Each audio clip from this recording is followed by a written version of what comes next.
Today, the United States has tested its very first coronavirus vaccine. It went to a volunteer that you see right here, 43-year-old Jennifer Haller, who is from Seattle. That's one of the hardest hit areas for this virus in the nation, Washington State, with over 840 cases. It's a fast-moving story, and she joins us right now, the very first coronavirus vaccine volunteer, Jennifer Haller, and back with us for a medical perspective, Anne Rimion, an epidemiologist at UCLA. Jennifer, thank you for what you're doing. Obviously, this fits into a lot of the different ways people are participating and trying to help around the nation. And thank you for being willing to talk with us. Yeah, I'm so happy to be here. And I'm so excited to be the first person. This is crazy. Yeah, right. Crazy is one word for it. I think it's got to have a lot of different feelings for you. Very straightforward. I'd love for you to just tell us, as they say in your own words, how did this come about, and walk us through what happened today.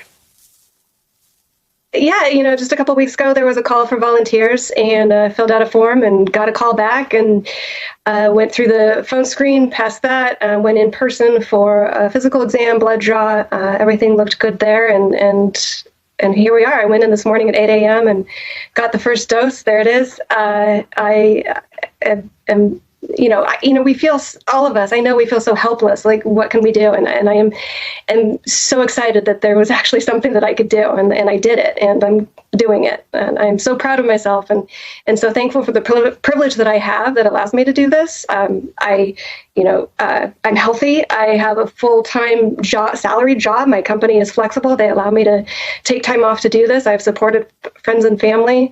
My real concern is for the people that have hourly jobs, that lives are going to be severely impacted coming up soon. Based on what you're learning and what you're participating in, where does this process go from here?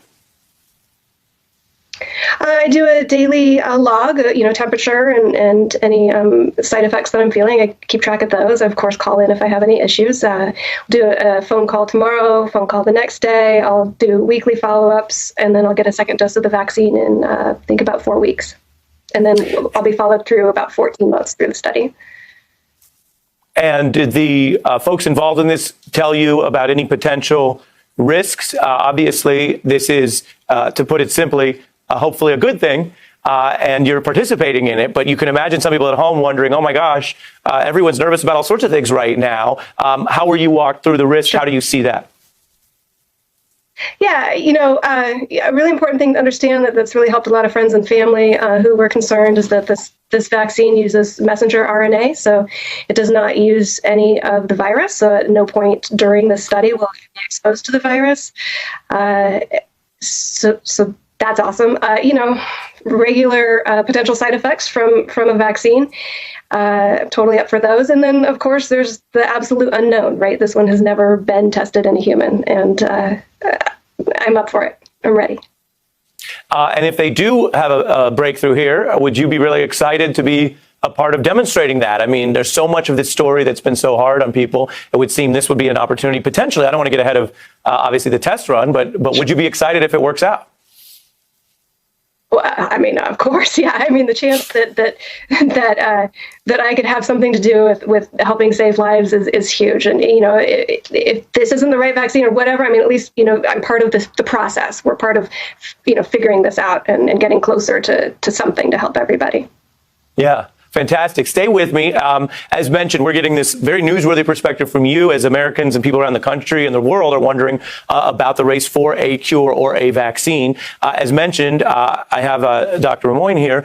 What do you think it's important that people understand about these types of tests? So in terms of the vaccine that we're discussing right now, vaccines will take a while to be able to move forward and to be able to go through all the safety testing. There are a lot of regulatory aspects here, and what this woman is doing right now, which is really wonderful, is participating in a vaccine trial. In terms of tests, there are several tests that are coming online, and the more that we can get screening going rapidly, disseminated everywhere, the better we are, and the more that we'll understand what we have in this country in terms of burden of infection. That will help dictate where policy goes. And again, following up to you, everyone wants to know about timelines. How quickly do you think we could learn about whether a given vaccine or a given experimental cure could be workable and then distributed?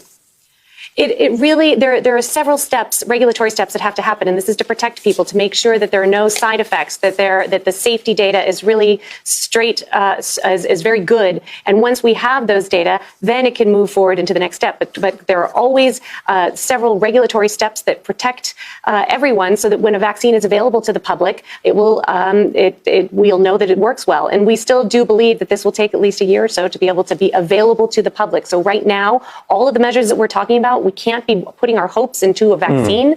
We need to be putting our energy into social distancing, to making sure that hospitals are not overloaded, and that everybody does their part to be able to slow the spread of this virus. Really great points about the difference between a panacea, hoping for this to all just be worked out, versus all the things we've been covering that people still have to do. Jennifer, final question. What do your friends and family say? What are you telling them? Some are wary about it, but no, it is amazing, the outpouring of support and love that I've received from friends and family, and I've